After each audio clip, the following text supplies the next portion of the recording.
Bien que les contrats de mariage, les contrats prénuptiaux ne soient pas mentionnés dans la Bible, Dieu nous dit comment nous devons considérer le mariage et à partir de là, nous pouvons comprendre comment les accords tels que les contrats prénuptiaux seraient considérés.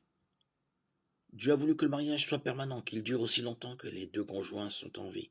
Lorsque deux chrétiens se marient, ils doivent le faire avec la ferme conviction que le divorce n'est pas une option. Avoir un contrat de mariage permet la possibilité du divorce. Lorsque Dieu a formé Ève à partir de la côte d'Adam, il signifiait le but d'une relation mari-femme. La femme est l'aide de l'homme, tirée de sous son bras protecteur et formée de la même chair.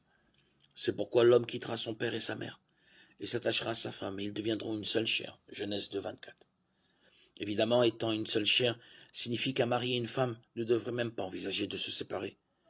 La seule raison pour laquelle la loi a autorisé le divorce était l'insistance obstinée du peuple à considérer le divorce comme un droit.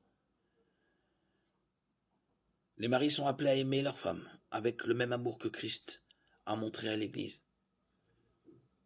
Un amour qui ne recule pas devant le sacrifice. Les femmes doivent honorer leur mari et se soumettre à leur direction. Tout comme Christ ne nous quittera jamais, un mari ne devrait jamais quitter sa femme. Les maris devraient aimer leur femme comme ils s'aiment eux-mêmes, et les femmes devraient respecter leur mari. Le modèle biblique du mariage enseigne la permanence de l'union et la nécessité de l'altruisme. Les accords prénuptiaux, de par leur nature même, jettent le doute sur la permanence de l'union et encouragent l'égoïsme. Matthieu 19:8. Dieu ne change jamais et il méprise personne. Malachie 2:16.